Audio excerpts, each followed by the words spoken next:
Yo! Yeah! Wake up, wake up, wake up, wake up! Up you wake up, you wake up, you wake up, you wake! I am your host, with the most, L. Incarcerated. A. Commissary. Big Lack in the building. What a child! A childish ass name. Nigga just put an L in front of his name.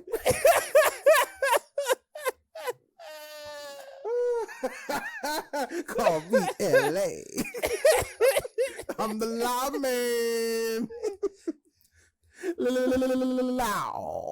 remember finding wait. I was like, wait, this nigga not from L.A. or Louisiana? Like, where does this? Where did we get L.A. from? Where the fuck did that come from? Nigga beard look like my carpet.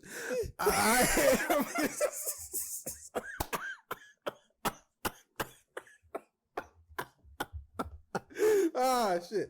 I am your host, Light Dot Skin Dot. Young Snickerdoodle. And with me is the West Craven of rap, Cam motherfucking Archer. What's going on, y'all? I'm the straight man of this podcast. Oh my God. You know what I'm saying? Peace be to Palestine. And the family man, the one with all the facts and the lyrics, the producer of what? The director, Devon Johnson. Let's get in deep. I just want to shout out all of the gay white males that did not take on a black woman's persona. We appreciate you. They exist? I do know two. That's true. I know a couple. I know a few. Shout out to them. Shout out to Josh. I know Josh for sure is one of them. Shout out to Josh. Not our Josh. That wasn't a dig at Josh. I know a woman, Josh. Shout out to Josh. Does not act like a black woman. But, fatalist. Welcome to your new favorite podcast where 2.5 black men get together each and every week to mean what we say.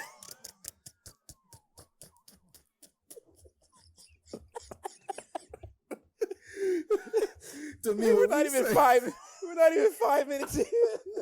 To mean what we say and say what we mean. And as always, peace to Radio Raheem. This is the Do the Wrong Thing podcast, episode 121. We need to do a compilation. Well, actually, we've not done one without you. Yeah. I'm waiting for that day. That's going to be I know this nigga has ammunition loaded. He does. Well, one thing we know, what happens if you don't show up to the pod, that means you're leaving yourself up just to be beaten mercilessly. Yeah. Honestly, we don't do you that bad. we kind of keep you. It wasn't too bad. All we did was praise you for being a good father with back in the comments. That's all we ever do. Well, no, you guys said I was in jail when I missed like 2 or 3 weeks when I had the kid. And so I was in jail, I think, for beating women. If I remember correctly. Okay, I think Mr. that was the Relax. reason. I think that's the reasoning I got. Talk about an anchor being. Folks, this episode is going to be real light on regular topics and real heavy on the times of entertainment. Should I be playing a clip? Yes, you should. should. I play the song? Yes, you should. Okay, let's get it up. This is a record. This is a record timing. first 7 minutes, yeah. Your record timing. As we thought about, as we. I've got the catchphrases. I'm LA. Living in other places, but not actually Los Angeles. Oh my God. Oh. Yes, y'all. So, folks, there was a lot that went down this week, but most of it was all the sports, and we ain't going to do you like that. That's for Life's a Bench. Go ahead, listen to that. But we are going to hit you with all the news that happened. LA is moving. Wait, and can't be with us right now. So we get to shit on Marvel in his absence. So we got a lot to discuss, people. We watched some things. We saw a couple of films. And, of course, Comic-Con was this weekend. You know, I personally enjoy bathing, so I didn't attend. Also, DreamCon was this weekend. I didn't know they were running congruent. Yes. As they're calling it now, Geeknik, because they just be out there wilding. The footage I saw. God damn. Y'all giving it up real different out in Houston. I know some people who wanted to go. I'm glad they didn't make that move. Got sent them some footages. Told them they might have been in some peril if they showed up there. But Comic-Con happened. The infamous Hall H was held. Well, I should say Marvel held a panel at Hall H where they gave out a lot of big information. So we had them drop footage for Thunderbolts, which I heard looked like it was pretty fun. I saw that they also dropped footages for Captain America and the New World, Brave New World, whatever the whole New World, Aladdin. Folks said it. Whatever. Yeah, folks said it was hidden. Yeah. I don't know if you saw Harrison Ford come out actually roaring like the Hulk. I thought that was pretty funny. They then let us know that the Russos are back and they will be directing. Actually, no, I'm sorry. They showed us Fantastic Four. They showed us Fan Four Stick. They had the cast come out. They said they wasn't there, and then they popped out anyway, and then said, all right, now y'all niggas get on a plane and get to London because y'all got to start actually filming. They showed some essentially test footage from that. And then they announced the Russos are back to direct the next two Avengers films. We already know one is Secret Wars, and that comes out in 2027, but in 2026, we are no longer getting Kang Dynasty. Unfortunately, Vibe Award winner Jonathan Majors will not be reprising. What did he win? I forget what it was. Some type of the LA Experience Award. Some humanitarian award. the L.A. Award. I don't know what that nigga won. He won that. They just say that wasn't enough. They couldn't bring him back. Man. It will now be called Avengers Doomsday, which of course lets you know the main villain will now be Doom. They had all these fake Dooms come out like Slim Shady's. And then one step to the forefront, they said that they got the greatest actor of all time to play the role of Doom. And I was like, word? They got the greatest actor of all time in this movie? And this man steps to the forefront, aggressively removes his mask to reveal that it is Robert Downey Jr. playing Doomsday. And that's our Doom. And that's where we're going to start with this discussion, ladies and gentlemen. Robert Downey Jr. is returning to reprise. Essentially, what I'm assuming is he will be reprising his role as Tony Stark, but as a variant that eventually becomes Dr. Victor Von Doom, essentially. Now, when I first saw it, I chuckled. I did. I chuckled a little bit. I think we both thought it was kind of funny. That light just went out like a motherfucker. I don't even know if it's going to come back. LA getting his revenge. So hold on a minute. Why don't you tell me what your thoughts were while I try to fix this light? Go ahead. It's funny because we're going to talk about this movie later. I had just watched Deadpool versus Wolverine. I was the last of the group to see it. I watched it Saturday morning. And so we're going to talk about that. But I came out of that feeling like, okay, this is interesting because they pretty much, it was the most self-aware Marvel movie I think they've ever had. And they pretty much let Ryan Reynolds pretty much call out all of the bad things that they've done. The questionable things, the shaky things, whatever. And so I was coming out of that thinking, okay, maybe they realized, where they had kind of faltered over the last, 6 years and was like, hey, we're going to pivot. We're going to kind of really work at it. And so seeing Robert Downey Jr. made me think, it's like, you ever know a nigga that did something that got into some shit and then you thought they learned their lesson, and then they do some shit that make you realize that they ain't learn a lesson at all. That's basically what I felt. This nigga RDJ is 60 years old. And no, I am not being ageist. But when we're talking a franchise that's going to go over a span of time, one, I've been saying since Endgame, who's the next crop of people that they're going to give us that we can care about? The same way that we cared about, Thor and Cap and Iron Man and all of that stuff. And granted, I'm going to cut them a little bit of slack because it was not in their bingo card to have Chadwick Boseman pass away. And it was also not on their bingo card to have Kang, probably, arguably, one of the better actors to ever touch the franchise, have his off-the-camera issues that will result in everything that happened. Nigga should have ran faster. But I thought that they would take their time, like they did at the beginning, and find, because there aren't just 5 good actors in Hollywood. So take the time. Look, nigga, Glenn was right there. Anyways, find a guy that you could attach to a character that we can grow with. Because again, like, hindsight's 2020. A lot of niggas did not know who Iron Man was. If you asked a casual person, they didn't know who Iron Man was. They didn't really know that much about Captain America.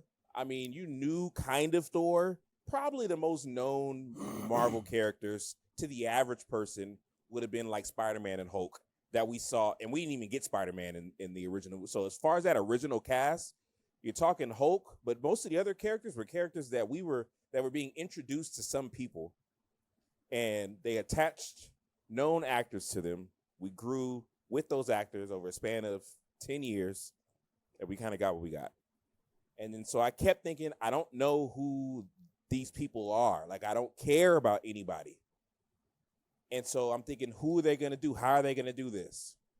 And so they go and get RDJ, 60-year-old RDJ, to play, as Cam probably stated, probably a variant. But then, like, what does this do? Like, is he going to be around long term? Are you only using him for one movie? If so, you're going to run into the same problem again. Who are you going to get? There's just a lot of issues that come up, and this is not even the jokes part yet, that makes me wonder why they went back to this instead of just kind of doing the work to find somebody else. That was my serious non-joke answer to your question.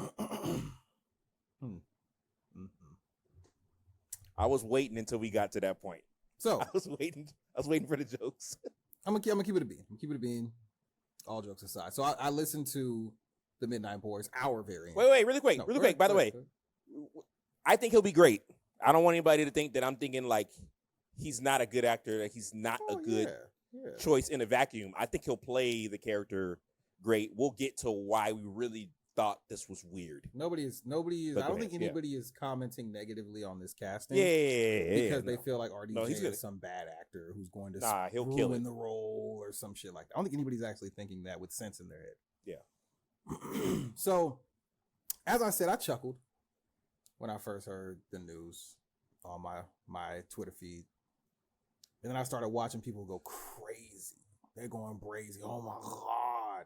They said people was crying in the room at Hall H because he's back. Oh, Robert Downey Jr. is back. And I was like, damn. And then I see people like automatically on the defense, like automatically in Revis mode, on Revis Island. Well, see, anybody who's complaining, but they don't realize that there's been variants of Doom that were actually Iron Man. And there's been Iron Man comics where he's Doom. And I'm like, I don't think that's the problem here. I don't think so at all. So I was listening to the Midnight Boys, which is, our variant. They were there at Hall H. And Van Lathan, who's my doppelganger with more money, compared this to Phil Jackson coming back for the second three-peat with the Lakers. And me personally, I view it in a different lens. Same franchise. This is Magic in 93. This is Magic coming back to those young Lakers who would seem like, well, they're the Lakers. They have potential. They got Nick Van Exel. They got Eddie Jones. You know, they got Elton Campbell. They got some young guys. They kind of made some noise. But with Magic, now we going to go back to being the Showtime Lakers. Now we going to take it back to where we were. And that's just not how this works. This is just not how this fucking works. So here's how I look at it. This is desperate and this is lazy. Those are the two words that I really pinned to this. It's desperate and it's lazy because you didn't need, all you had to do was say we're doing Doomsday. And people were going to go, oh shit, we're hype regardless. Because that is what Marvel, like you said, did. They took characters that the common person didn't know about. Or even if you were a comic book fan and you knew about them, you just might not have cared about them coming into cinema, and they turned them into characters that you wanted to see the outcomes for, right? And whether you're on the side of these movies were great or these movies were okay or these movies were just amusement park rides or whatever you want to say, you cannot say that they did not effectively create a 10-year build that paid off with Endgame, right? Correct. So now they're looking at it like, well, you know, we tried these new characters. We gave you the Shang-Chi's and the Eternals, and you guys didn't want the new stuff. We tried to give you Kabbalah Khan, and you know, you guys didn't want that. So now why are you mad that we're doing it? We're mad because you made dumb shit. Right. And now you're going, well, we tried. No, you didn't. That's the problem. You didn't try. You thought you could give minimal effort and then go, but it's multiversal now. I honestly thought they thought they could bank off of the energy of the past 10 years as their reasoning to not really have to do the hard work again. Correct. They thought that we were just going to give them some type of long ass grace period. Mind you, it's been like 5 fucking years, right? And they thought they would just have this long. So imagine if half of the first things that they did weren't good. By the 5-year point, we were getting the Avengers movies. So imagine. Actually, Avengers came, it was like, I think 3 to 4 years. 3 to 4 years. Because Iron Man was in 2008. Avengers was by 2012. Right? Yeah. Yes. So you get in 4 years. We had got like 6 films. And you already had your first Avengers checkpoint. We're 5 years in. Every single character was introduced. Yeah, we ain't got that yet. Now, mind you, we had a pandemic. Okay? As you said, they lost Chadwick Boseman. God rest the dead. As you also pointed out, you don't expect your main villain to be a villain in real life. You don't expect that. I mean, hey, some say it was method acting. I don't know. I'm not a doctor. So I do give them that. So I don't get mad at them for pivoting to Dr. Doom. I just say it's lazy because there's, like you said, there's so many other actors. You could have paid so many other people. If you could pay RDJ, you could pay other people. But you're trying to bank on nostalgia. And this is the shit that we've been giving them shit for a long fucking time. That's why we said No Way Home don't hit the same no more. I don't know the last time you watched it. Listen. That movie don't hit the same no more. Because that once I already know the gag. I already know who's coming out. Guess what now the gag like, is? Cool. A good story. Guess what the gag is not? Great storytelling. Like, cool, Andrew, Toby, yay. But now it's like, after that, now it's like, okay. Cool. Yeah, tight. Like, I know they're there. Sorry. Well, I'm just here for Jamie Foxx and basically being his character from Baby Driver, but with electricity. So no, I'm not hype. I'm not hype. And it's not our fault that you made shitty product. You stepped on the pack, and now you're trying to go back to what used to work. And here's the thing. Again, because we don't want to have revisionist history. All them movies in the first phase weren't great either. Bingo. But what you did is you took the time to develop characters. Their character development was A1. They did a great job of making these characters, and to an extent that was kind of frustrating to me because they, you know, it's like they avoided the Superman problem. Yep. By like they nerfed Hulk and they nerfed Thor, and they only really ever gave you like small peaks of like, hey, these guys are different.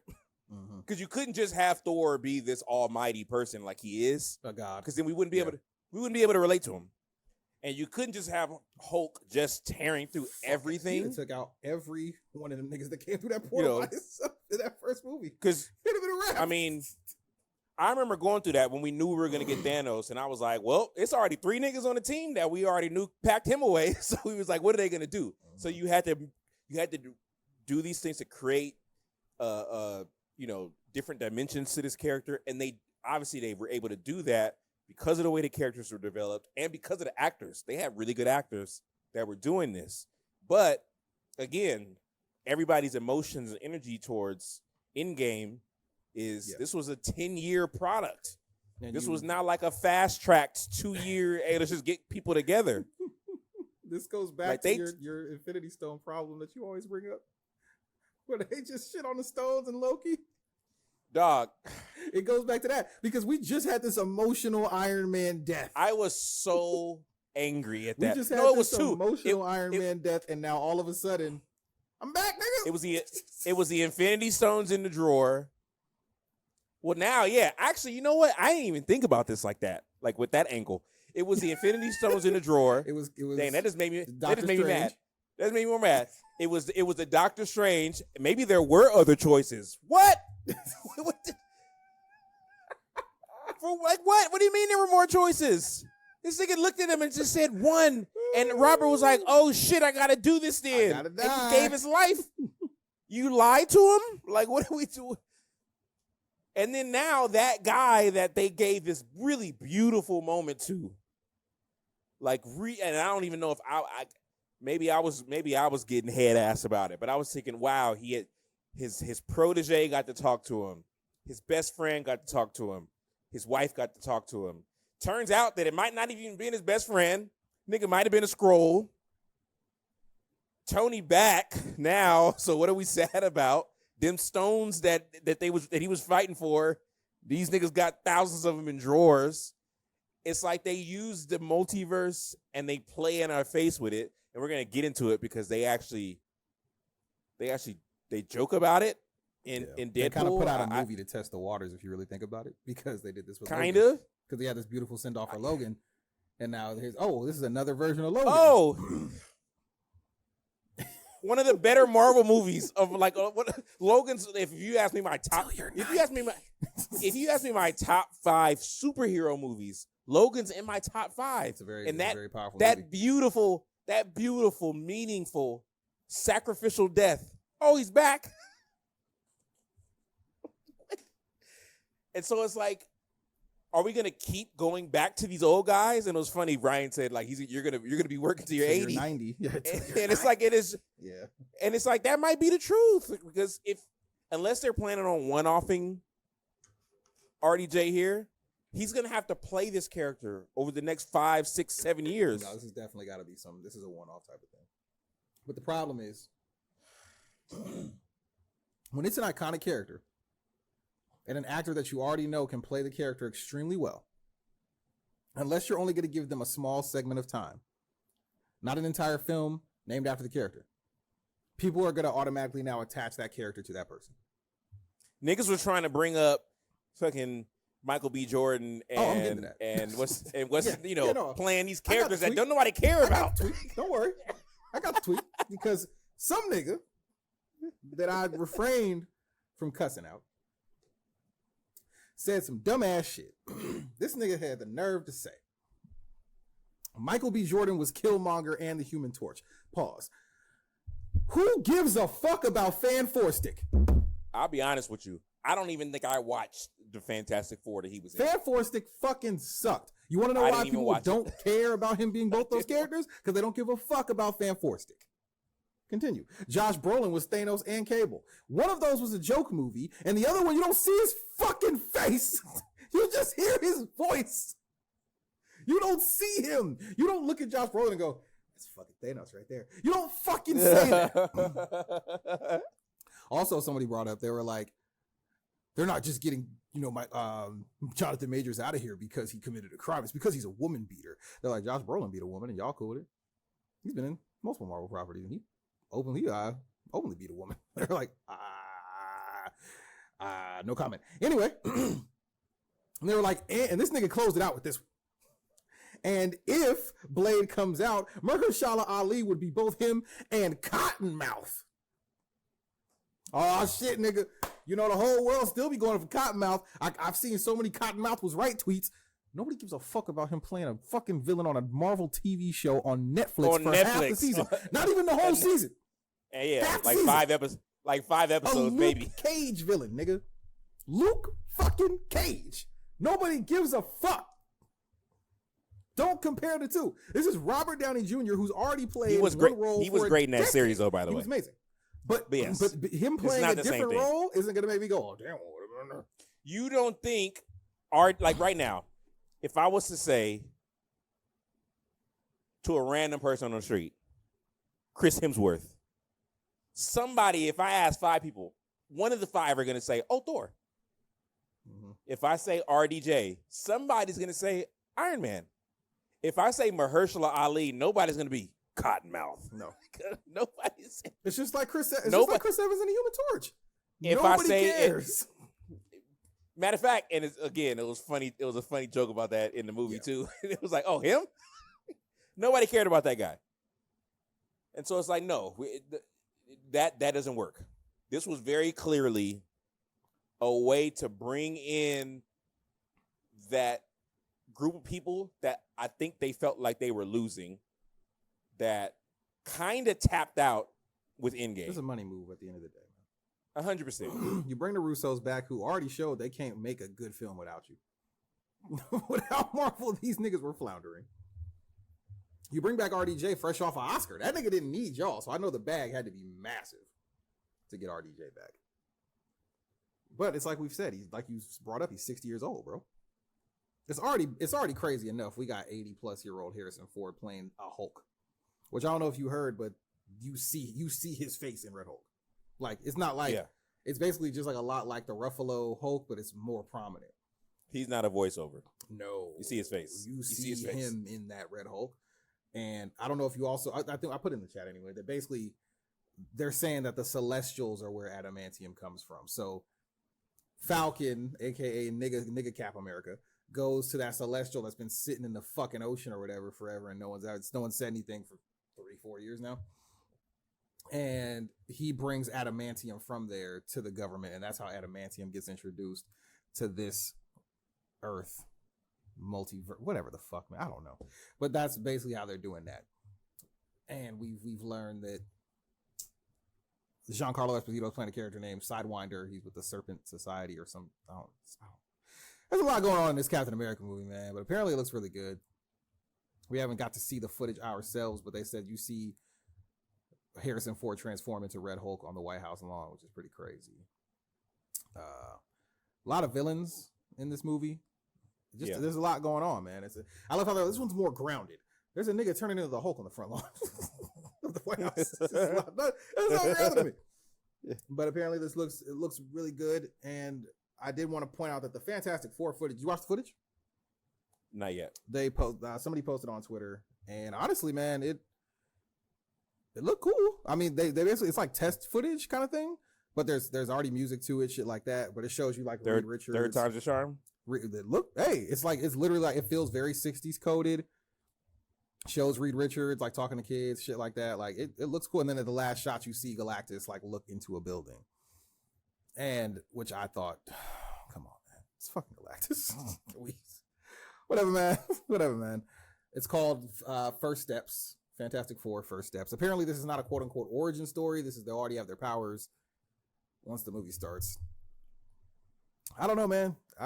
We done did this already. I don't need an origin story. Just get to it.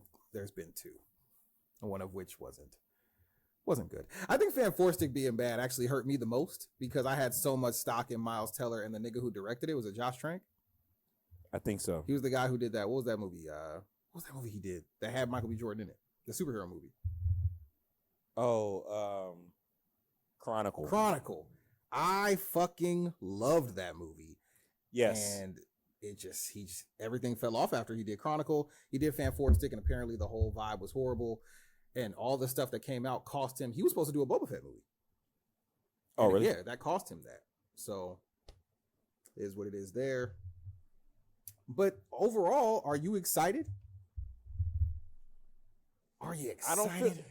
I don't feel any different. And like again, it was funny hearing people. There were people telling me that like, oh yeah, this Deadpool movie was going to be the turning point, and I watched it, and I was like, I don't feel any difference about the franchise because this literally doesn't add anything to the franchise. Not at all. Like because what you'd have to tell me is that the franchise is now okay with doing the type of movie that they allowed him to make there, which they're not going to because they like money, so they're not going to just start making rated R movies and just block out an entire segment of the population that they want, which are the children. You know, that's a lot of people don't realize that like it's not financially feasible for a studio to go rated R, because if you think about it, that means you can't go to a movie unless you have a parent, and so that means parents are not going to the movies because they're not going to take their kids. They got to wait till a time when they can go and not them. So they try to do everything they can to make that PG-13 lane so that everybody can go. And so it's cool to watch Logan, to watch a movie like this, but they're not going to do that. And so they're not going to go this route. And so you teased me with the type of movie that Marvel is never going to keep making and try to use that as a reasoning why I should now have faith again. And I'm still in the same place. Like, give me a reason to care. And I don't have one. I've not cared since Steve Rogers handed the shield to Sam. I have not cared since then. I don't think I will. I mean, the next movies that we're getting from Marvel, in no particular order, we're getting the Avengers, the Doomsday and Secret Wars, we're getting Spider-Man 4, Shang-Chi 2, we're getting Blade, allegedly. We're for sure getting Captain America, Thunderbolts, Fantastic Four, and then the Armored Wars movies. I guess we get Armored War movies, I guess. Now, I want to point this out too. 2026 movie slate for as far as like nerd shit goes. This is just supposed to be in 2026. This is allegedly all supposed to come out in 2026. Okay? Avengers Doomsday. The Batman 2. Dune Messiah. Shrek 5. I don't know why they're doing another Shrek, but they are. I know that's announced. Jordan Peele's next movie is 2026. Supergirl is 2026. Mandalorian and Grogu. An untitled Star Wars film, which I'm assuming will probably not happen.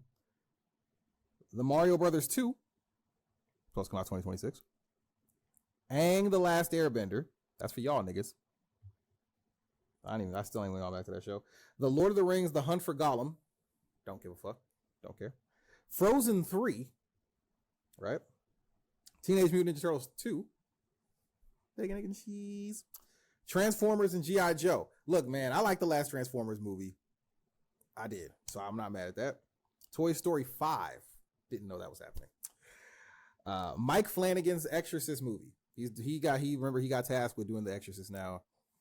If there's anybody who hates God enough, it's Mike Flanagan. A Street Fighter movie.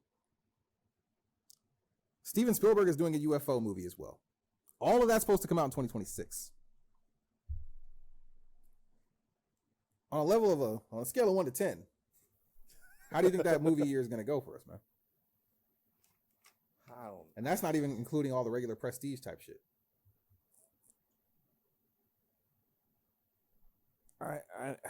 You sound enthused. I don't know.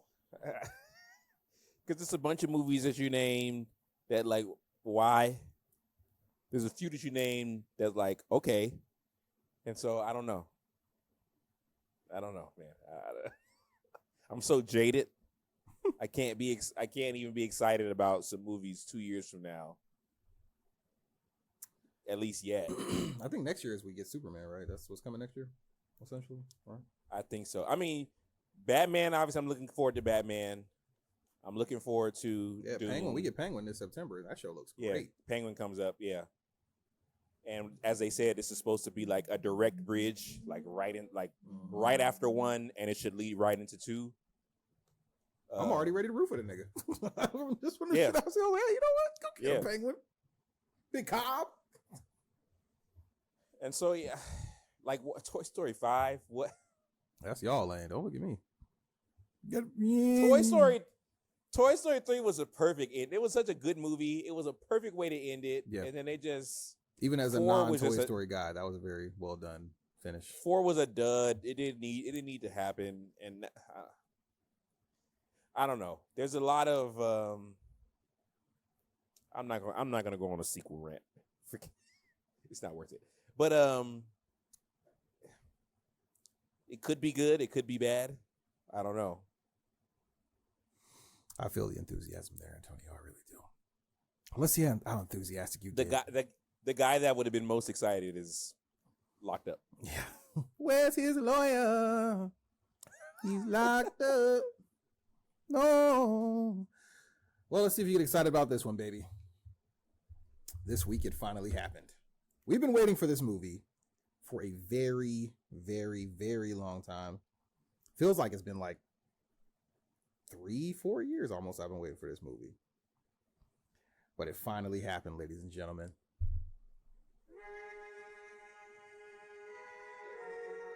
We got to sit down in the theater and partake in the long-awaited Deadpool and Wolverine.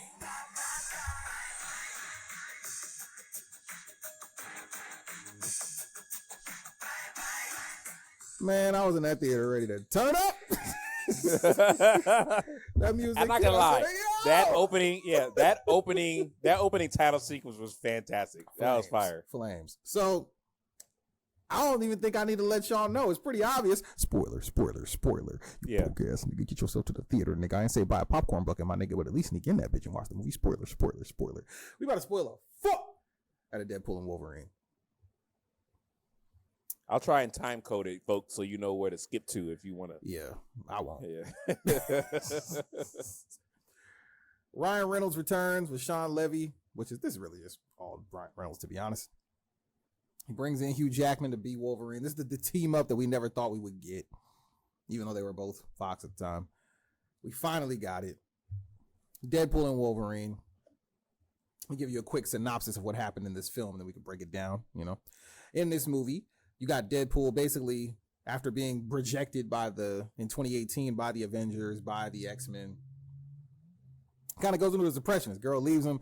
This nigga starts selling cars at CarMax. Okay? Man is selling minivans and shit. And one day on his birthday, TVA pops up at his door and says, "Hey, little nigga, we here for you." And there's a man named Mr. Paradox who basically tells him, "Hey, look, we about to get rid of your whole universe. Your anchor being is gone. So we want you to go join the main Marvel universe. You can go join the Avengers. For some reason, you're important." I'm assuming this got tweaked a little bit at the end of Loki. Did you watch Loki season 2? I didn't finish it. Do you know what happened? Yeah. So you know that Loki's now controlling TVA.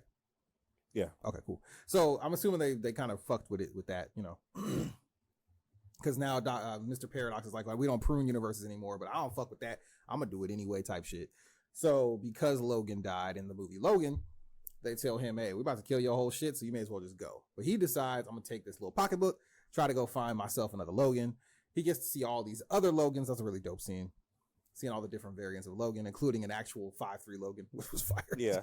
Comic accurate Logan. Comic accurate, which really made you go, "They're never doing this." Comic accurate size Logan. And he eventually brings back a sad sack Logan, who's apparently just trash, the worst Logan possible. They both get pruned into the Void, which is ran by, why do I always forget her name? Cassandra Nova, which is the twin sister of Xavier in the comics. She runs the Void. There's all these other characters. There's Juggernaut down there. There's Bullseye, but it's a black guy. Johnny Storm, Chris Evans is down there. Sabretooth is down there. Toad. Shout out to my guy Ray Park. We just shouted my nigga out a couple episodes ago, baby. He back as Toad. Pyro. They're all down there.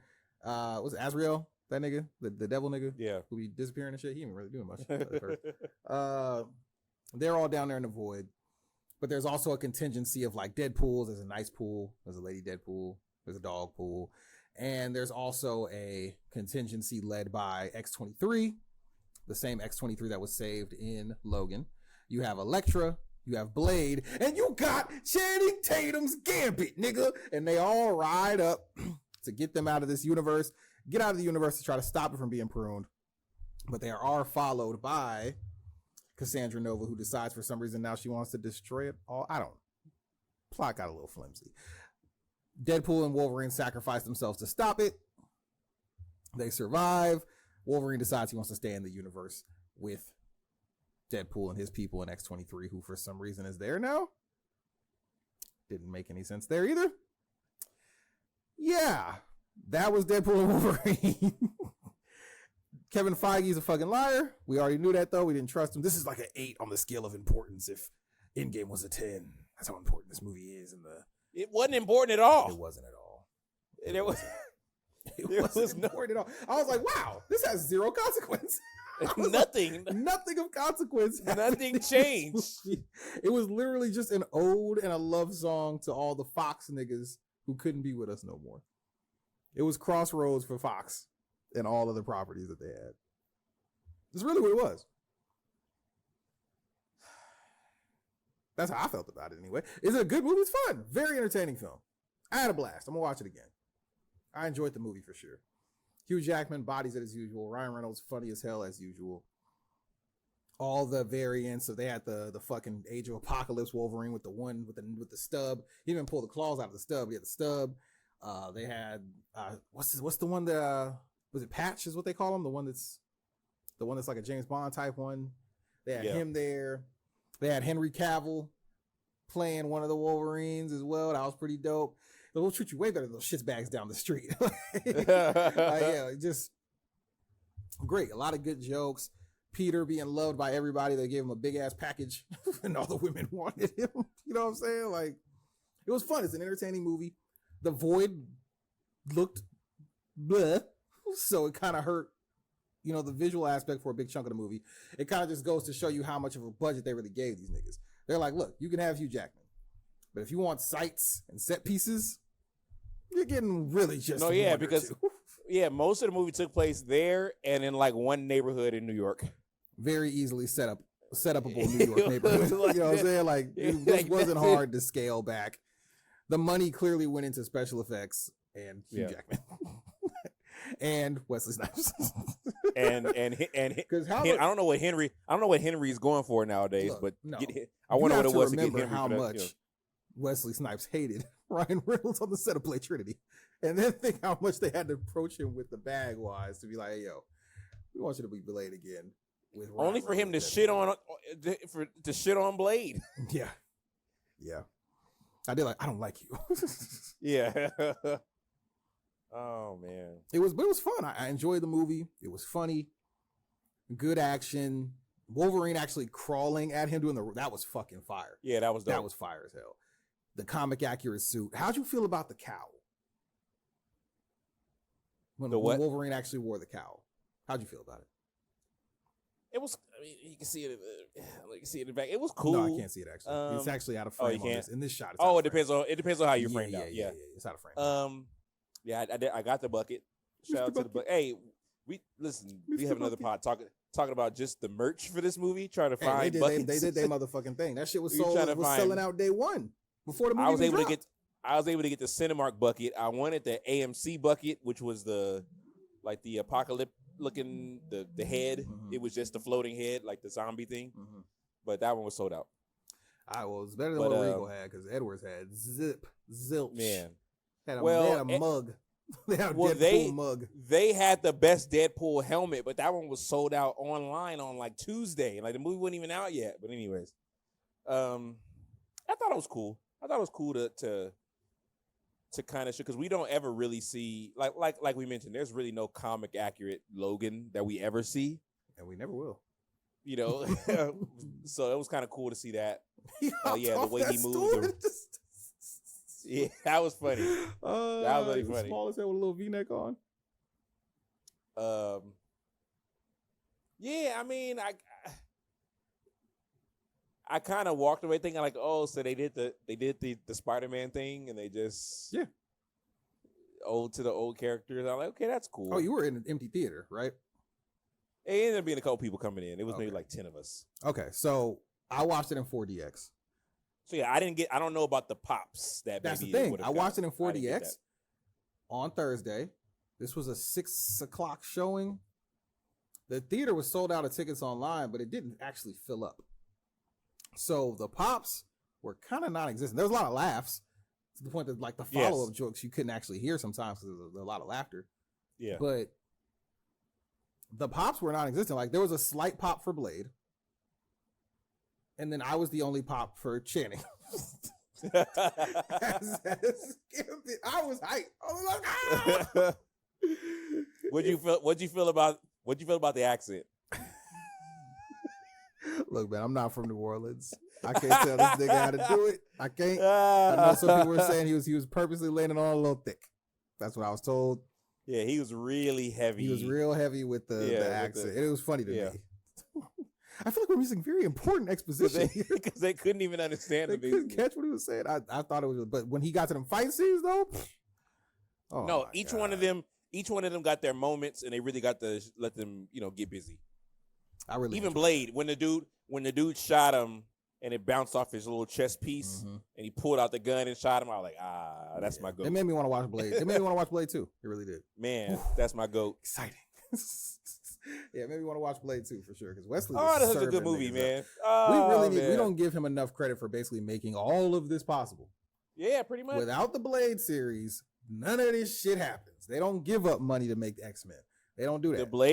The Blade series, the Blade movies were the stepping stone to X-Men and Spider-Man, which is kind of what then flew the doors wide open. Boom! No matter how much Fantastic Four tried to fuck it up in 05. Oh my God! Kept it and Hulk with God. Eric Bana. Nigga, I'm sure I've said it on the pod. I was so excited. We're so old. I had the movie phone not to get the time for it, and then I remember getting in the theater and there was like 2 little kids sitting behind us, and I was like, man, I hope these, because it was packed theater. I was like, I hope these little kids don't ruin this movie for me. Them kids were silent as hell, because even they were like, yo, what the fuck is this shit? You wasn't with him fighting the buffed out dogs in the tree? Nigga, that movie was so bad, bro. It's such a bad movie. But yeah, he was one of those guys, and I wish he got more flowers. Oh yeah, because doing a rated R superhero movie when there's like really no market for superhero movies was pretty bold. Like really, there was no market for superhero movies, not about Batman or Superman, and even Superman. We hadn't had one since niggas weren't children anymore, and they realized he's a stupid ass character. But go on. Yeah, the last movies were the Christopher Reeves movies, and so we only had Batman movies because Batman is just like it's its own genre. He had gone almost. way too campy because it was the Robin and all that shit. Yeah, and I think what really helped it was that a lot of people, just the common person, doesn't know that Blade was a comic book character. It just sounded like cool. Like, oh, Wesley Snipes playing a vampire. It's like, oh, that does martial arts? Sign me up. They didn't know it was a comic book movie. But nonetheless, give him his fucking flowers. Yeah. There were so many great jokes, including one about Hugh Jackman's divorce, which had just happened in like September of this past year. Like, goddamn, y'all doing the rewrites to shit on him that fast? My guy just got out of the relationship. Man. But no, funny movie, storyline, don't worry about it. It's so non-consequential.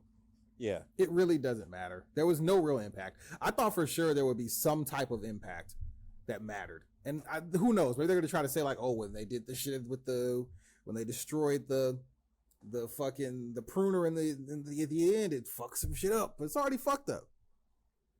So what are you going to say? Like, Deadpool didn't even come over to the quote unquote universe where everything is happening. So how are you gonna merge him over later? Or like, so does that mean that Wolverine is coming with us? Is Hugh Jackman staying now? Is Hugh Jackman no longer retired? Like, there's so much shit. How did X-23 survive Alioth? Because Alioth was down there eating shit up.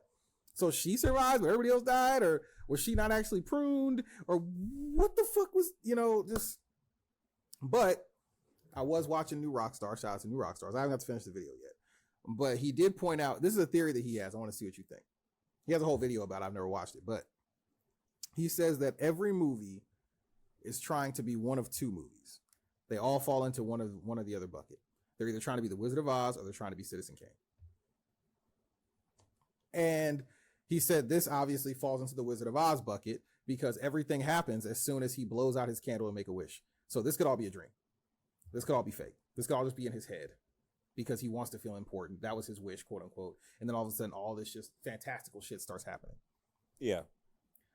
and he has to find his way home, and da-da-da-da-da. Like, so all of this could be just, the Wizard of Oz. I was like, oh, that's interesting. Okay.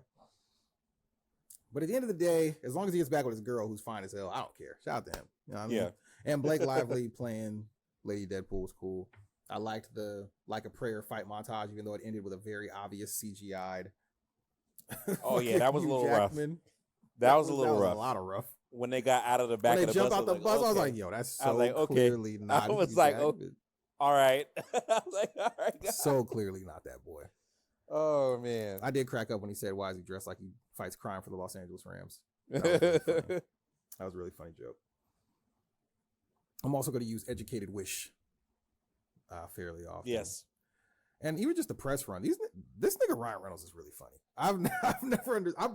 I'm biased though. I've been a Ryan Reynolds fan since Van Wilder, and then he's also in Smoking Aces, which he doesn't have to be funny in that movie, but that's one of my favorite movies.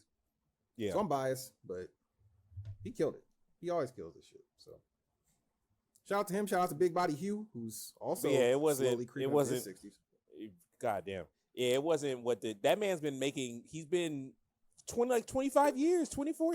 Like he's been Wolverine. Quarter of a century. Yeah. Man, like that's crazy. Yeah. And in better shape than he was the first time.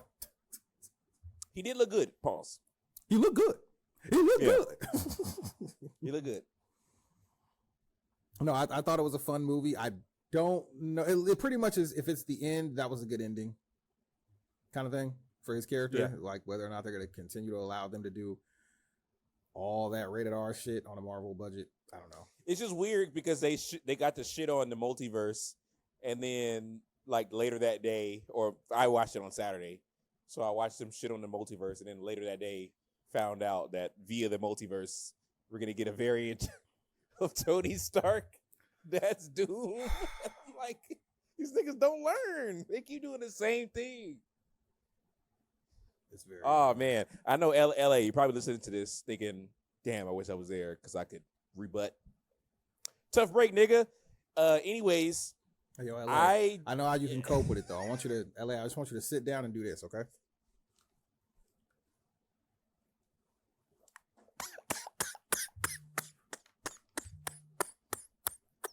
I want you to sit down and hit one of those. You'll feel better. Just, you know what I'm saying? Just.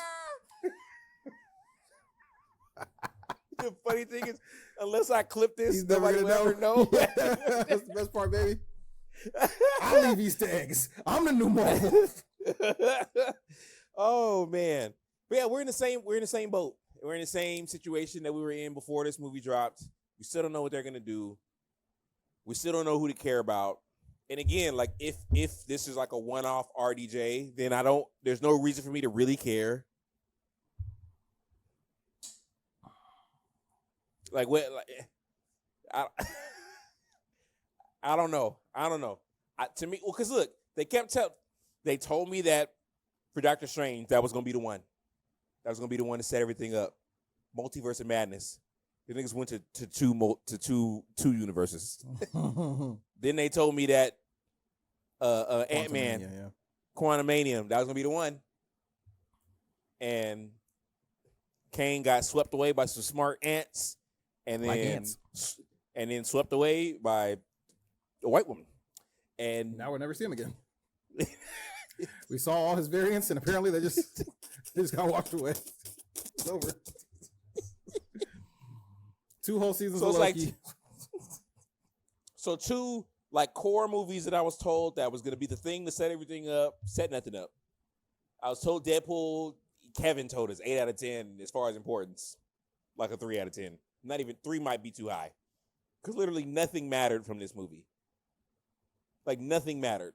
They ain't even, only post-credit scene was like a love song to all the Fox. Oh no, they did a post-credit scene that was just everything that he said that Johnny Storm said. Yeah, he pretty much just that one. The tape that one at the end. Yeah, that one at the end. He shows him actually saying it, which was funny, but yeah. And so nothing really consequential. And so now I guess it's gonna be Captain America. That's gonna be the one that sets everything up. And possibly, also, hopefully, if you only wanted him to just do one movie, or you just wanted him to kind of play like a small part, just reveal it in the movie. So clearly, he has to have some real importance in this. Otherwise, you just imagine how crazy it would have been if midway through the movie you think this is the main Doom, and then out of nowhere another Doom comes, and it's because Robert Downey Jr.'s Tony Stark had been one Doom, and now this other Doom's like, no, I'm the prime Doom, and just killed him. That would have been crazy. That would have been really crazy. But here we are. But I mean, they're not gonna pay for RDJ just to kill him off that fast. Maybe no, I don't know. They just reserved that for John Krasinski. Yeah, so so angry. I'm so angry. Shout out to Pedro Pascal. It's my guy. Big fan. Big fan. Gave was Professor X and popped him. Got 10 minutes of shine. Put it in a trailer and everything, and they didn't even survive 10 movie minutes. Oh. Anyways, let's talk about some fun movie though. Fun movie. I laughed. What would you give it out? I laughed out loud. Give it a 1 out of 10 rating there. I'm like 7 out of 10. I'm like, pretty the much story right to there me. with you. The story was whatever, and I probably would have really like railed on this, but it was funny, and it made me really made me laugh. It's not supposed to be taken seriously. That is why it's easy to let go of all the holes in the film, because it's not taking itself seriously. And it kind of vindicates me because they pretty much said all the shit I've been saying about this franchise for the last. You're entering at a low point. Like, man, like I've been saying all of this, and people are like, "Tony, you being kind of tough." And Ryan himself said all the same. He stole all my lines, word for word, bar for bar. And then at the end said, "Stop with the multiversal shit." And they said, "Bet." Well, I mean, you can't do, as soon as you say Secret Wars, the tiger's out of the cage. You can't do Secret Wars without multiversal shit. He told jokes about multiverses. He told jokes about using old legacy characters. He told jokes about Pops. He told jokes about these new movies they're trying to make that aren't going to work out. He told jokes about these things they bring up they never go back to.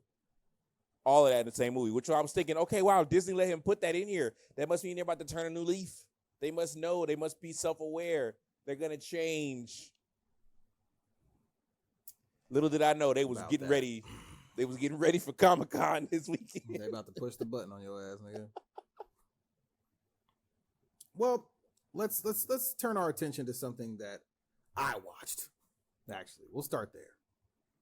Because for some strange reason, I had never seen the movie No Way Out. 1987, Kevin Costner, Sean Young, Gene Hackman, Will Patton. I'd never seen this film. And one of my favorite podcasts, Rewatchable, shout out to the Ringer sign us. They did an episode about this, and they started out with such reverence that I was like, damn, I figured they were just doing this for Horny Hackman Month. I did not think they really actually thought this movie was that great. And I also I knew of the movie, but never watched it. And I've heard there was a Family Guy joke based around said movie, but I never watched it. So I hopped on my Prime. I did my free 1-week trial for MGM Plus. And I threw on No Way Out. And man, oh man, I've been missing out on the gym, baby, because this is a good ass movie. Wow. Kevin Costner. You did that, my nigga. Damn, that's a good ass movie. Now, I say this with all due respect to the cast. You know, because I'm not that familiar with his game, if I'm being real. Kevin Costner to me is the guy that's like, oh, he's in the other version of that. You know what I mean? That's how I kind of look at Kevin Costner. Like, when I think of baseball movies, I think of Major League. But he's in Bull Durham and Field of Dreams. Oh, yeah, the other movies. Yeah, okay. It's like when I think of Wyatt Earp, I think of Tombstone. But he's in Wyatt Earp. I'm like, oh, yeah, the other movies. Yeah, that thing. Yeah. The man's in Waterworld, people. Okay? It's not like, I'm trying to shoot him Bill here. I like that attraction at Universal Studios. Amazing attraction. Yeah, because it's like, the attraction, oh, he's in the movie. Yeah, whatever. He's in The Bodyguard. Give him that, right? You feel me? Yeah. It's like he's in the Robin Hood movie that I don't watch with him and Alan Rickman. I watch Robin Hood Man in Tights. So I'm like, oh, he's another one. Yeah. Because he's in that movie doing no accent. Playing Robin of Loxley. Robert, Prince of Thieves. Dances with Wolves. Now, he is in The Untouchables. And he is in JFK. Yes. I enjoy both of those films. He's the dad in Molly's Game. I enjoy that movie. I, believe it or not, I never watched Draft Day. Am I fucking up? I don't think I ever watched that. I didn't watch that either. What is he with the Browns or something like that? Yeah, I was like, Tin Cup is okay. I remember that was the movie playing in the plane when I was a kid when I went to New York, or I went to New Jersey for the first time. But he's in that as well. Dances with Wolves is just long. It's just a long ass movie. Yeah, Waterworld. That's what kind of did him in. That's the one.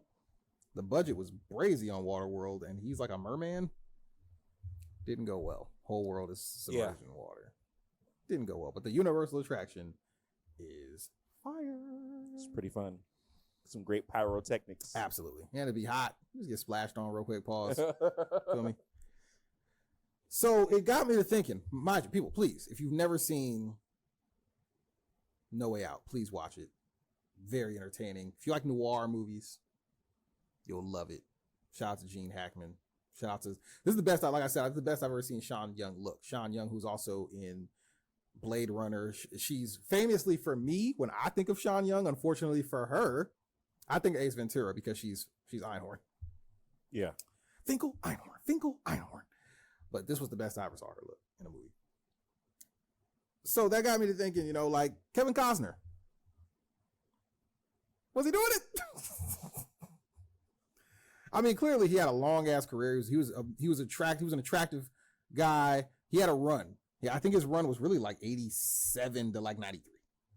Yeah. Where he was just at this crazy run where he was the guy, if you really want to parse it. I mean, because he had, what did he have? He was in The Big Chill, but not really in The Big Chill in 83. And white people love that movie. I swear to God, white people love The Big Chill. But he wasn't really in it. His big first movie was The Untouchables. That was the first one that was really like, oh, you know, he's one of them ones. And then it was No Way Out. And then you had like Field of Dreams and Dances with Wolves, Robin Hood, fucking Wyatt Earp, Bull Durham. Bull Durham and Field of Dreams, I think, might have been back to back. Yeah, Bodyguard. Yeah, all Bodyguard. Like, he had a run. I don't know. Did you ever watch For the Love of the Game in '99? Where he's the pitcher? No? That's actually not a bad movie. That's not a bad movie. But yeah, and then he became just kind of like a secondary guy. You know what I mean? You know what he does? He plays a really good straight man. And not straight as in like sexuality, but just a solid guy. That's the type of character he plays. Like a morally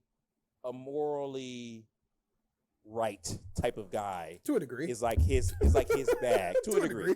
It's like his bag. You ever seen Revenge? Yeah. I'm not saying he's played other characters. I'm just saying it seems like his, especially now. I have not been watching Yellowstone, but apparently like he's been good in it. I think he's done with the show, actually. I think so. He is. But I'm thinking of like his character as in Man of Steel as the dad. His character he was in Hidden Figures. He's just a guy that's just, it seems like he's just trying to do the right thing. That is the through line in a lot of his movies. He's not usually a morally bankrupt person. Yeah. He's Bodyguard, all of these were, he's just trying to do the right thing in whatever way that story, you know. Mm-hmm. And I think if he has a good script for him, or is surrounded by a good cast, I think he's a guy that can go crazy. I don't think he's not leading your team to 60 wins.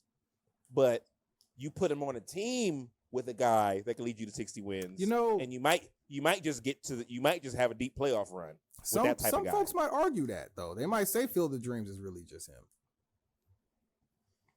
They might argue that. Now, because it's him and James Earl, right?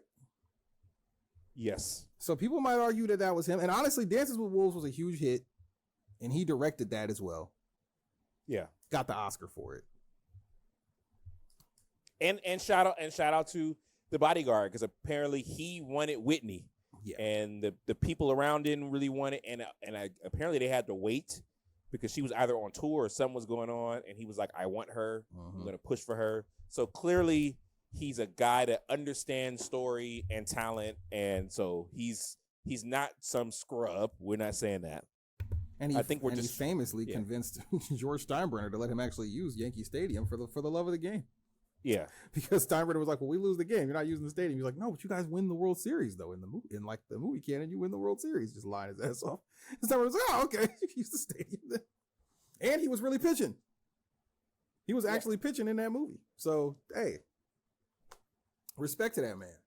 But ladies and gentlemen, if you have not seen No Way Out and you like noir movies, watch that joint. I might watch it again later.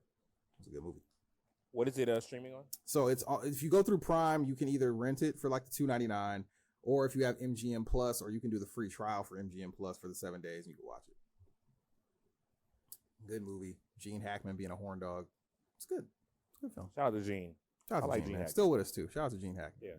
I like Gene Hackman. Is he acting? Has he done anything lately? Been done. Yeah. That nigga did like maybe 5 movies in the 2000s and then just said, I'm out. Self-aware man. I like that. Yeah, man. I mean, he did like 20 movies a year through the 70s, 80s, 90s. So yeah, he good. Oh, sheesh. He is 94. Yeah, bro. I'm tripping. He's done. He's ain't no Clint Eastwood shit with him. He's good. It's been a while. I think the last movie he was in was probably in the maybe 2010-ish, max. And that might be generous. It might have been earlier than that. So, shout out to that man, and shout out to Sean Young, who everybody thought she was gonna be the next big thing when we were kids, and just never worked out for her because she had beef with Weinstein, which in retrospect, probably should have listened to her. So, but yes, check out No Way Out if you've never seen it before. We, though, as a collective, watched a documentary. Y'all know how we give it up with the docs. Big doc energy out here. Doc. This one was called, what was it, The Boy Band Scam? Is that what it's called? I don't know. I think that's what it was called. What it was, though. Was it? Let me see. The Boy Band Scam, right? We watched a documentary about Lou Pearlman on Netflix. Lou Pearlman famously... It's Dirty Pop, the boy band scam. Oh, okay. Dirty Pop. Did you ever wonder why? Ever wonder why? So, for those who are unaware, not just one, but 2 of the biggest boy band acts of all time were essentially found and cultivated by one man. The devilishly handsome, captivating pride of New York, of Flushing, Queens, to be exact, Lou Pearlman, who was basically, he had a transcontinental airlines. He was renting out planes and shit to celebrities and da-da-da-da-da. And at one point rented out a plane to a little group called New Kids on the Block. And then went, oh, wow, who are these guys? Oh, I'm in the wrong business, And this documentary very, very proudly uses AI to just create Lou Pearlman sitting in a chair. I was going to say, was that AI? Yeah, it was AI. I was like, I thought about it, but I didn't care enough to look it up. They had him reading excerpts from his book, so you couldn't say like, oh, this isn't Lou Pearlman saying this. This was him saying it. They just used AI so that you could see him saying it sitting at a desk. And have you heard of any objections, any moral, people, questioning the ethics of that? No. I thought you meant about the documentary itself. I was gonna say the one thing that because I've heard apparently that a lot of people try to say that he was touching some of these boys, but they kind of just graze right over that. They graze on it, they didn't, pun intended. Well, I mean, because a lot of the main acts be like, he ain't never do nothing with us. So, I feel like they wouldn't hesitate to expose that nigga if he really did. Even though, who's touching Chris Kirkpatrick for real? I mean, like, come on, man. Nigga look 40 at 30. About 20, really. So, it tells the story of how Backstreet Boys was founded in 92-ish, 92, 93. Yeah. And they didn't really, obviously, they didn't pop till like 96. But they popped overseas first. We've got it going on for years. That shit was hard. Hey, yo, Backstreet Germany, Boys was them ones early.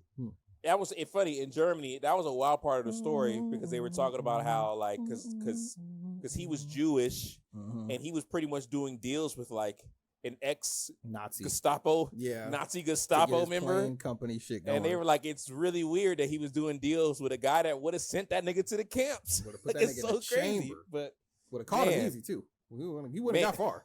Yeah, he wouldn't have got far. Nowhere. Down the street, half the block, maybe. Would have been like his shoes was tied. But it tells the story about how while they're in Germany popping, he says, instead of waiting for somebody to create Pepsi, because I've made Coke, I'm going to make Pepsi too. And he makes NSYNC while these niggas is gone and don't tell nobody. He's like, don't tell nobody in the group now. He was watching the Mickey Mouse Clubhouse or Mickey Mouse Club, and he was like, these two little white boys. I like JC and Justin, huh? Okay. I like them kids. I like them. Was Ryan acting it? Was he into acting at this point yet? Gotham? Yeah. I don't know, but obviously he was on the club. But I don't know if he was acting besides that. But yeah, they got together. Then they eventually got Lance, and then they start working too. And then Backstreet Boys get like, "What the fuck, nigga?" Like, what the fuck? And I did like the story where Chris was like, they got their first check after they had just sold a bunch of shit, and NSYNC did. And it was like, wow, $10,000, man. I ain't never seen this much money. And like JC being the smart one was like, how much you make a year at Outback Steakhouse? Because you worked at Outback Steakhouse, right? How much you make? You like, wait, I mean that.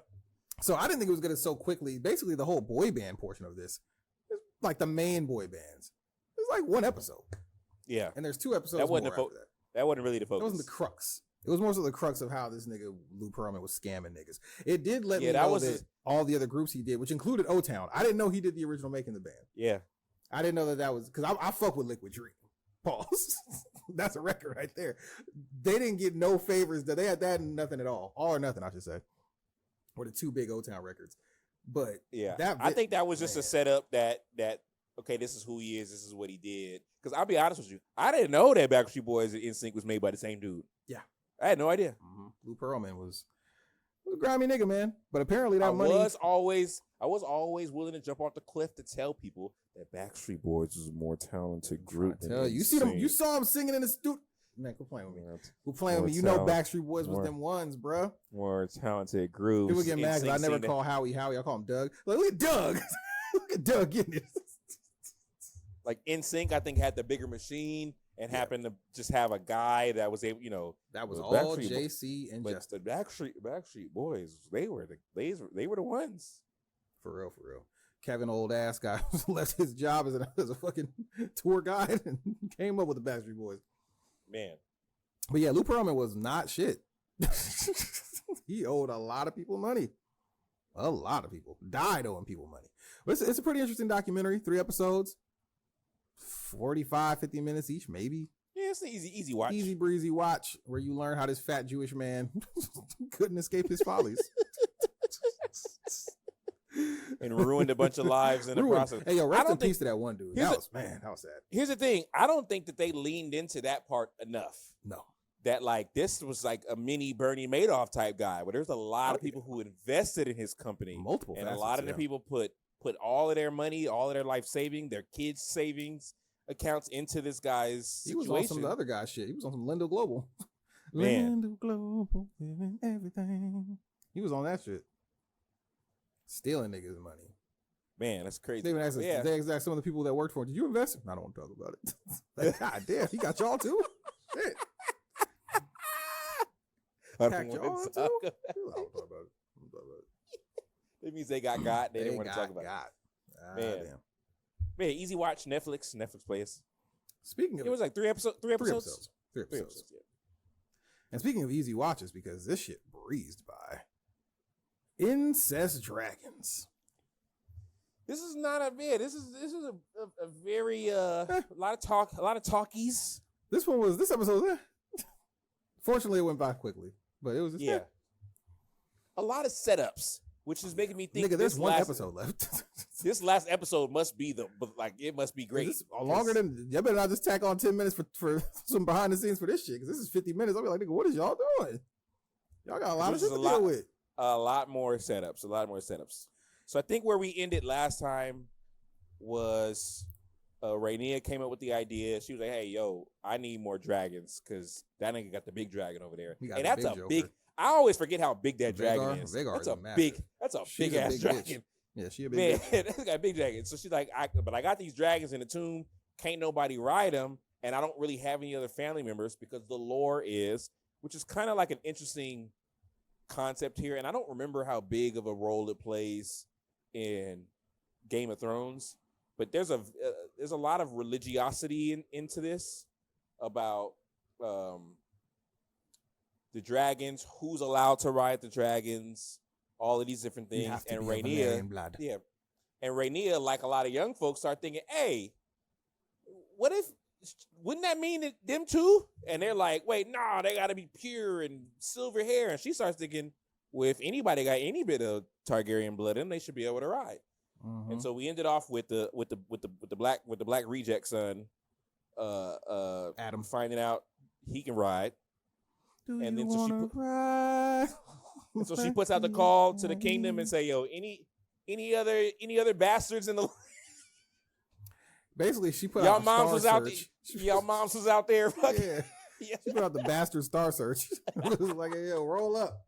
You think you got it? You think you got it? You got what it takes? That was kind of a bar though. She was like, fine, I'll just raise an army of bastards. I was like, okay. Oh yeah. And so basically, there were two other dragons, right? Mm-hmm.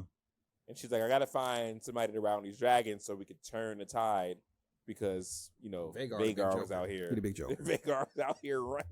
Yeah. And so there was another dragon that wasn't as big as Vagar, but it's the second biggest, and that was Sea Smoke.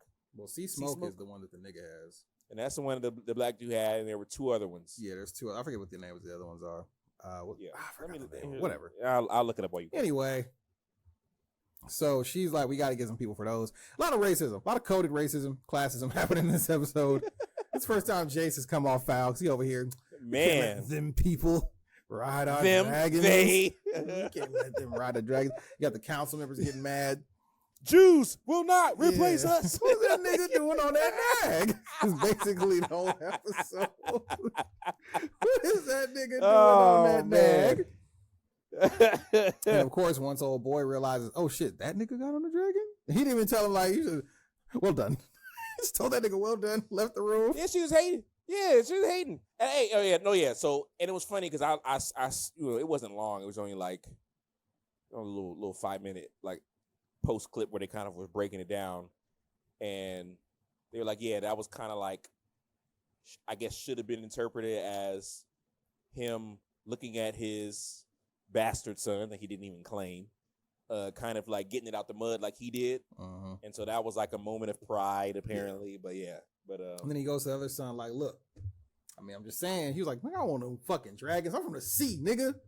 Nigga, I'm from bounty hunters. That's what he told that nigga. I ain't trying to bury me in the ocean like my ancestors before me. Nigga, who after me, because this is I'm clairvoyant.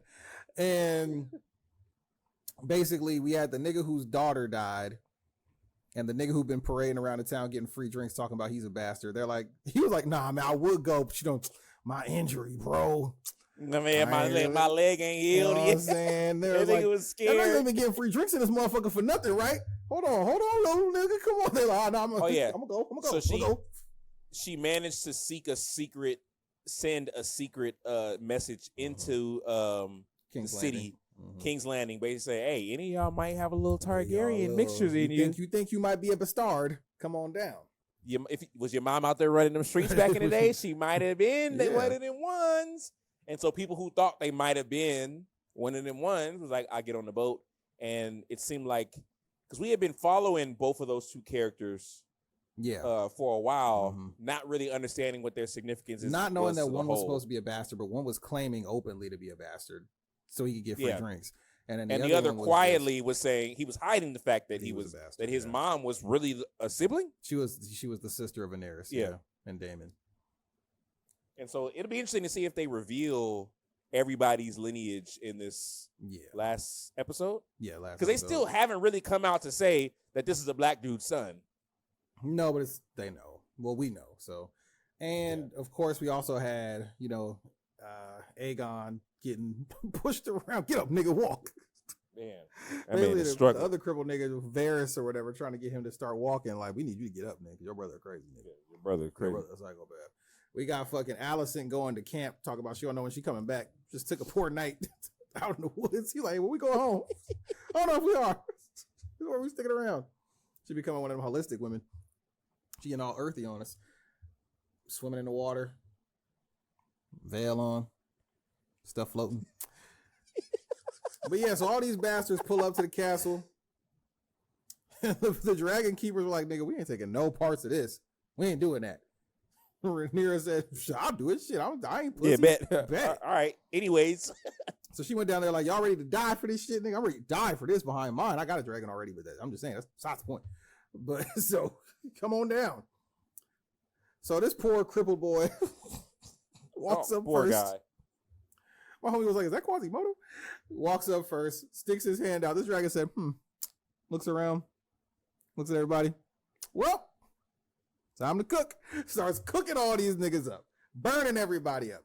Rhaenyra just sitting there, arms crossed. Yeah, homie was like, hey, maybe we should leave. And she was like, no, don't leave.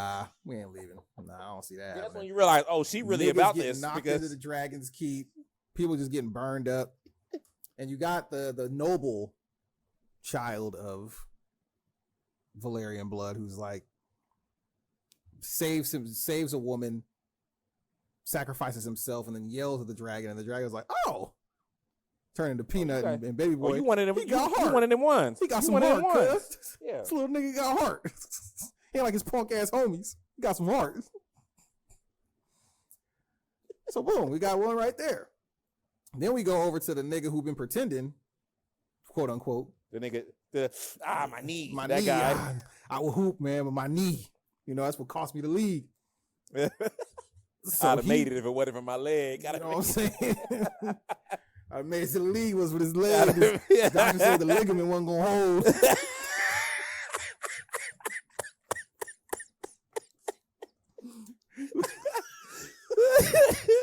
We was playing in the championship game. We was going up against DeMar DeRozan team. We was going up against Crenshaw. Yeah, I went for a windmill on him and just gave out. You know, it was a breakaway. Doc said my knee is just bone on bone. I don't got no more. I don't got no more. Doc said I got that Brandon Roy. You know what I'm saying? I don't got nothing else. It's just more advanced. You know, so like the bones was fusing at that point. I don't even jump for joy no more, man. I just be sitting down. You know. Oh man. But unlike the other homie who was like, hey, all right, whatever it's gonna be, it's gonna be. He was just like, okay, please don't burn me. The dragon was knocking around a couple times. You know. I guess. Okay, cool. Yeah, right now. So now all of a sudden, this nigga flying through King's Landing on his dragon. And of course, crazy ass Aemon, who's basically just Sonny from The Godfather, is like, nah, fuck all that. Give me a horse. Open the gates. Gallop his ass out. Vagar, we ride. Yeah. Followed him and they realized, oh, you with Dragonstone. Yeah. Turn that bitch around. You see Rhaenyra chilling with 3 dragons. Like, yeah, nigga. Yeah. Walk him down the whole time. I know he got some hoe in him. Exactly. Oh, man. Burn his ass behind the coals of God watching. So, yeah, literally her and 3 dragons around her. And it was like, uh-oh, the tide has turned. So now from 2 episodes ago, she's now gained 3 different riders. We still don't know about these riders. These are not skilled riders at all. But there are now 5. And you don't know if you can trust these niggas either, honestly. Yeah. I mean, I feel like you can trust the Valerian blood nigga. I don't know about the nigga who was getting free drinks. And I don't know if Adam really has other intentions yet. Much as I hate to say it, I don't know if the nigga has other intentions. Yeah. And if you consider Damon, they have 5. Yeah, they got the Jackson. The Jackson 4 just became the Jackson 5. But it's a very dysfunctional 5. Yes. Well, yeah, we also forgot that, basically, Tully, the House of Tully in the Riverlands, they finally, old boy croaked because Alice Rivers. Alice Rivers. Shout out to my nigga Oscar. Shout out to my nigga Oscar. Oh, yeah. Also, where was Alice Rivers this whole episode? She was nowhere to be found either. I don't know. After she done killed off the elder Tully, now she's MIA. So this nigga, Damon feeling himself. I'm about to punk this little nigga Oscar Tully. Yeah, you important now, nigga. I never minded you before, but now you important, nigga. Stand up straight, nigga. Let's go out here, nigga. Let's go let them know that you rolling with me. You pledge your fealty to me, nigga. I'm the king, nigga. So they go out there, Damon feeling himself. And at first, Oscar was just kind of letting him ride. And he called him the prince. He's like, mind your tongue, boy. Oscar said, hold up. Hey, the way he walking up to him? Yeah, he was like, walked right up to him? You want these swords, like, excuse nigga? me, nigga, you want? All right, then, nigga. You want my men or not? All right, nigga. Then came back, and it's sad, too, because this is the nigga that originally asked, that he was a young kid who tried to marry Rhaenyra originally in the old show. The nigga that he had kill everybody. He was like, oh, I pledged my fealty. Put his sword down. He's like, oh, that's cool, big dog. That's cool. But you fucked up. Yeah. Hey, yo, Damon. Accost him. Relieve him of his skull. Man. Oh man. He's like, hey, wait, player. Hey, Damon, tell these niggas to unhand me. Damon said, Damon, fuck. Cut that nigga head Rose, off give me the keys, Rose. The keys, Rose. Rose, the keys. Rose. Oh, cut that nigga man. head off smooth. So now they got all, but you got to remember now he's kind of on his own shit. He thinks he's gonna run into King's Landing by himself with a little army and take shit over himself. So I don't know if that's where we're headed in this episode. Like he's gonna storm King's Landing or what. But obviously some blood's got to get shed. This is the season finale next week. Any predictions? I was just gonna ask you, plus or minus 5 important characters die. Minus. Do you know? Is there any word already of a third season? Come on, my nigga. There isn't, but we don't. Does it need to be word? They running this. You're right. They're running it. They don't need word. If there was something that came out tomorrow like House of Dragon has been canceled, I'd be like, nigga, what? Question, because I've been hearing it said, and I get it. Do you feel like they've done a better job in House of Dragons of developing characters that we care about? Yes. Than Game of Thrones? 100%. Because I was thinking about that. I was like, this has not really been a very action-packed season, and yet I'm like, oh, okay. 100%. Yeah, little things happening now. I'm like, oh, okay, this is interesting. I only cared about Arya. I cared about Arya. I half cared about Jon. That was it, though. I only cared about Arya. That was it, everybody else was like, I don't give a fuck. The girl with no name? Everybody else, yeah, they could die. Everybody else can go. She a real one. I was, I still am shocked at the way that my man Pedro died. Nigga. That's one of those things I can only You murdered her. I can only watch that once. That man crushed that man's whole head. I was like, sheesh. That was vicious. That was that was a rough thing to watch. While admitting that he did all that stuff. Yeah. I didn't murder her. I didn't murder her. I was like, oh shit. That was vicious, man. But they've managed so far to avoid the issue that we always talk about with prequels, is knowing that these people are not around anymore because this takes place so long before. Like, how do you make us care? Because it's funny. It's the story that I get it from like a casting standpoint, an inclusion standpoint, but it's like there's no niggas in Game of Thrones. So what happened to all of this melanin? What happened to all of this melanin? Dead. Well, they keep mentioning the Greyjoys like off screen, like so. Obviously, they're gonna come over and take over all the ship shit anyway. So. Yeah. But yeah, who do I care about on the show?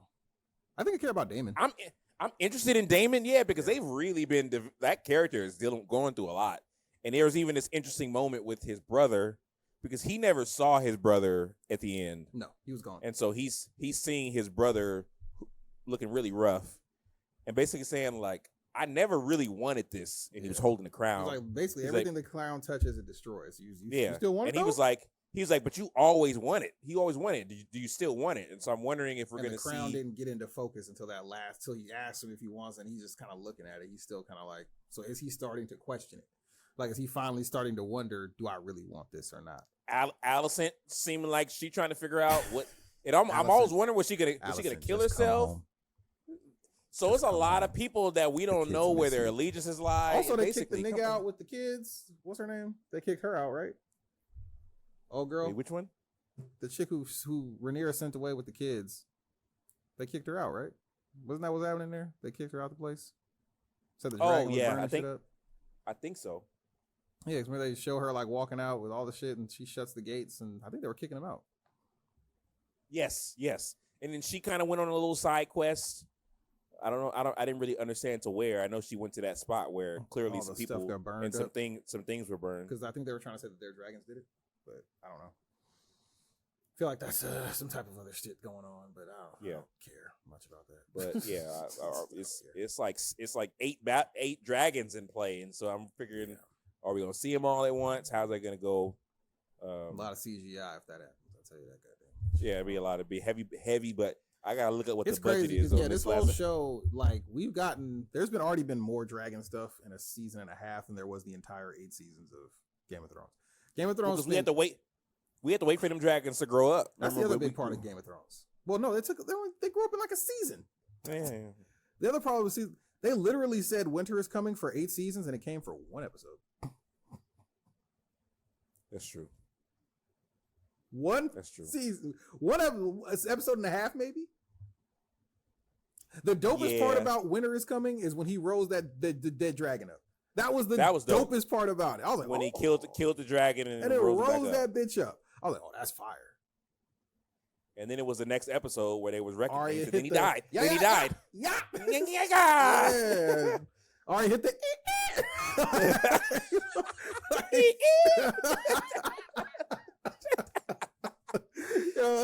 Literally, they built a whole show. The tagline for the show is "Winter is coming," and it was done in an episode and a half, not a season, like an episode and a half. Like, I love that Arya was the one to kill him, but I was like, you set this thing up for seasons, and he lasted an episode and a half. Set Jon up with a sword and brought him back to life, and an XYZ, and killed his girl. He's the person who's supposed to be the leader of the Knights. What? He don't kill him. I don't even remember where he was when that was happening. Not killing him. That's where he wasn't. With the sword that was built to kill him. It's all good, though. She just had a little dagger. Yeah. Took care of it. Little baby knife. Little baby knife. Right in the right spot. Stab that nigga in the side like, That's all it took. God damn, that show's overrated. All right, so yeah, House of Dragons. It's been good so far. Yeah, 2 seasons in. I doubt they fumble this season in this last episode.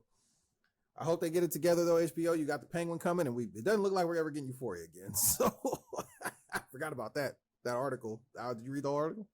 I didn't read it. What was the gist? It was just basically saying how like Zendaya right now does not fuck with Sam Levinson. Interesting. Yeah, she's like she's like, why is he doing the Idol? Like, why is he even doing the show?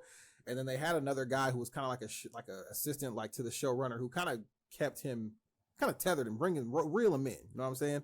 Yeah. And now he's gone, and it's Ashley Levinson, which is Sam Levinson's wife, and she's like, that's not gonna help because she's gonna let him do whatever the fuck he wants to do, and that's gonna hurt the show.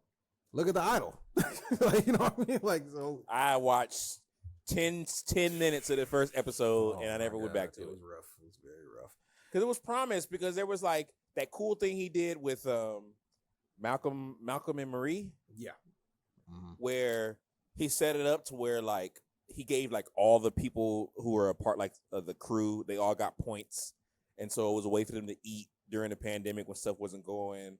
And then he did those 2 one-off episodes, which were really good. Mm-hmm. And so there was kind of like, all right, but then now all these people are older, and so yeah, they already said, oh, we're gonna move it to after high school now. And then, but I feel like once Agnes Cloud passed away, just end the show, man. That was tough too. It's too. And so yeah, it's too much, man. Like it's hard, especially the way that season ended. It was already like, damn, he going to jail. What the fuck's gonna happen now? And then it's like, well, now he's gone. Like, fuck. Like, so it's just let the show go. But yeah, that article, it was a very interesting article. For Zendaya, was basically they've had meetings and it's still like, oh, they finally did it. Oh, what happened? No, this is I'm not gonna promote another pod on our pod, but can't wait. But yeah, I'm interested to see where they're gonna take this and where they're gonna go, because I don't think they should come back. Hell yeah, yeah, part 1 of 2, baby. Hell yeah, it's about time. They finally did it. My favorite movie. Yeah, I said, my favorite movie. Did it. Yeah, so, but I'm looking forward to Batman, and obviously they're probably gonna ride this for a few seasons because they got a lot of time. What's it, like 1,000 years? Oh, you mean how long is this before 200 years. Game of Thrones? 200 years. So you got some time. Yeah, because we don't have we haven't gotten a Mad 30-something years. No, we haven't gotten a Mad King yet. They're gone. The Mad King is Dagon the Conqueror is not. I'm assuming not until like 100 years before the Game of Thrones shit happens. Like it's in that time. I think frame? So. Because how long were like the Lannisters and them ruling before that? The timeline of all of this is one thing that I'm not 100% on. If George R. Martin, stop writing about dicks and dragons and tell us like what's going on with that. I don't know. That's why I also hate it's so far forward. It's like just in a way it's to do it so that you can keep milking the product, But 100%. But it's like, yeah, but it makes you care less. You know what I mean? Or maybe I'm just alone in that. I don't know. No, I get it. But they've done a pretty decent job of with the actors that they have and some of the writing to at least have some people that it's like, okay, cool. I get it. I care about these people. I'm liking how they're building this up. I'm liking that there are Negroes there, even though those Negroes, even the doctor guy in King's Landing. Yeah, the Maester. So, but yeah. I enjoyed myself. So was there anything else? No, we done. See how brisk. Really quick, because I don't think Cam finished it. I did get to listen to Faith of a Mustard Seed. I enjoyed it. Fun listen. It was It's interesting because we don't really get concept albums. I'm not even really going to call this a concept album, but we don't really get like a narrative type album from DJs. Like usually like when Khaled or even Dre gives us albums, they're just albums with just slappers from their friends. But this kind of had a through line throughout the entire album. Am I wrong for thinking that the song with Schoolboy and Vince should have been a better song, but the beat is crazy? So here's the thing. Here's the thing that I was actually talking to Richard about this because it's actually getting pretty good acclaim from what I'm seeing. But some people who are not liking it are blaming Mustard for something that I don't think Mustard can control, which is the rappers and the artists and what they provide. I think what Mustard's provided from the production and all of that is has been great. Some of the artists to me have delivered better than others, but he's still giving you such good production that even like the mid kind of raps and hooks and all of that stuff are still ones that kind of flow. I did really like, I don't think you've gotten to it, but there's a song called Ghetto, and there's a music video out for it where it's Thug. And it's just kind of talking about him just saying like, yo, I'm from the ghetto, trying to help my people out, kind of one of those types of things. And so the video, yes. So the video is just montage of just people in LA just doing nigga shit. Okay, so to your point, you don't feel that Mustard has reached a level of cachet where he could tell an artist, you could write better, do that again? I don't know how that works. I honestly, I don't know. I feel like there are producers who could, like if Pharrell is working with an artist and they're doing a song for him, he's going to go, nah, I think we can do better with this. Let's do it again. Because I was going to ask you that question because obviously there's a high of Not Like Us, but like that was his first number one. And so like, is Mustard is he that big yet? I feel like he's respected enough. Like from a West standpoint, yeah, he's a guy here. Yeah. But like, is he? Because you mentioned like Pharrell. I don't think he's on Pharrell's. Not at all. I just mean or Dre's or even maybe Khaled's level. Well, now Khaled hasn't really given us anything great in a minute. Khaled told me to rewrite some shit. I could tell him to suck a dick. Like you let Fat Joe give you verses. I feel like he has enough cachet because I don't feel like you don't have to be super renowned. You just have to be respected. I feel like he's respected enough. Yeah. To be like, yo, I think we could do better with this. Let's do something different. Like, I think he has enough cachet for that. So I think it does kind of play into the fact. So if you don't like the song, it does. I think it also reflects upon him as well. Because I feel like he has the ability to go, nah, that's not it. Because that is probably the one song. Let me not say I didn't like, but that I was probably the most, I'm going to use this term, but that I was the most disappointed in. I don't dislike it. I was like, oh. I don't hate it, but I was thinking, oh, Vince and Schoolboy? Oh, this should be crazy. Schoolboy's verse I fucked with. I like I like the hook. I think it's just Vince's verse could have been stronger. Maybe. And so, yeah, I would, but then on the flip, it's like that Charlie Wilson and Future and who else was it? Like, I love that song. All Mine, or I think it's called Mine. But I hear you. I don't know. Like I'm not gonna act like I know. I don't know like what type of pool they would have in that in that situation. whether would he even feel comfortable telling those guys like, nah, I don't like it, write it again. I'm not sure. You know who I am, right? I hate that tag that he does. I hate when he does that. Is it possible that with Not Like Us and everything that came, that was, I don't want to say a distraction, but like maybe that would have been time that he'd have been spending like honing stuff? No, remember, I feel like he accelerated that album based off of Not Like Us blowing up. So maybe that's a reason. It's because he was like, yo, this is like an amount of, and he even says it in that last song. There's a song called Pray. It's don't worry, don't be afraid of it, because it's 10, you're gonna see 10 minutes. But it's really just him. It's just him praying and thanking people. And so he thanks Kendrick because he was like, because Kendrick basically gave me my rollout. And so I think he was like, yo, let me use this. Because remember, it was during the beef that Vince posted that time when he was in the studio with Mustard. Mm-hmm. And so that was June. And so I could see that was like maybe I probably would have spent a couple more months like really locking things down, but also I have the number one record in the country. Yeah, you can tell the difference between this and like Heroes and Villains. Yeah.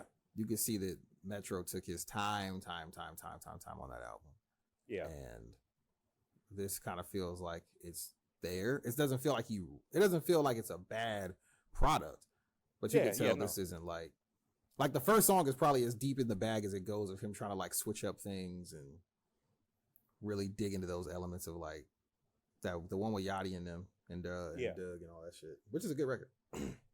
Funny that he puts the Not Like Us drums over Yachty rapping at the end. Which I'm about to say, shout out to Yachty, because Yachty did the song with Mustard and he did that song with YG.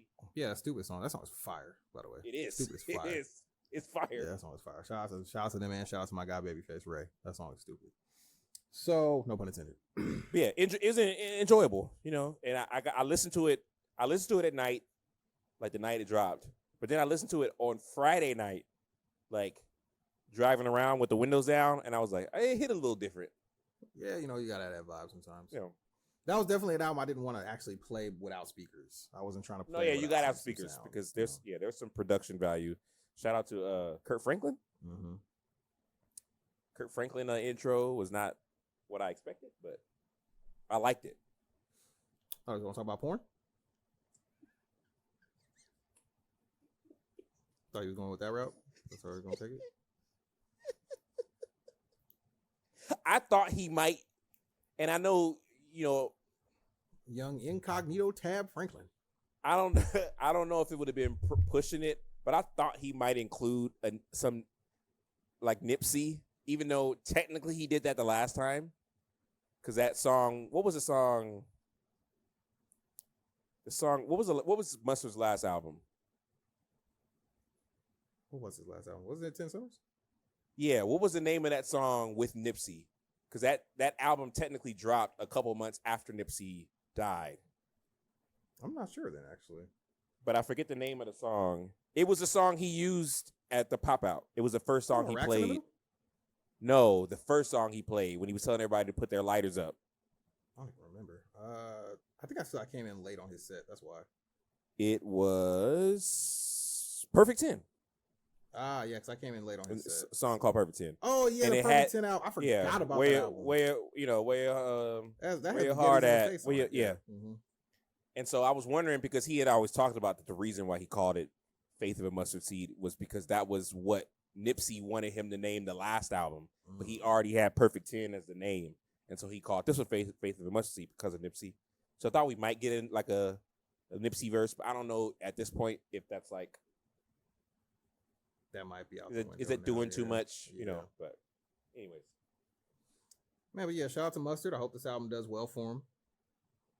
Hope everything goes well. Prayers Mustard to Drake. On that beat. Hope. Dang, Drake. Antonio, tell the good people where they can find you. Wop. I don't know. I don't have no slick outro. There's at A. Devon Johnson. I don't have no slick outro. And you said his beard was the color of your carpet. Oh man. And you can find me doing my skincare routine. You feel me? Got to wash the hair and whatnot. LA, feel me? He'll feel me if he was here. You got to wash my hair. You know, LA, you feel me, right? Got to wash my hair. You know I am not my hair. Hope everything's going well in the clinic. At Cam Archer on all things social media and music. Be sure to follow us on all of our socials. DTWT Pod on Instagram, Twitter, of course, TikTok. Please run it up. Antonio doing a lot of hard work to get that done. That includes him not giving me my last reel for the fucking fails that we did. And be sure to support merch coming soon. Again, mugs, all that cool shit. And remember, ladies and gentlemen, it's nice to be good, but it's way more fun to shit on LA in his absence. And we out!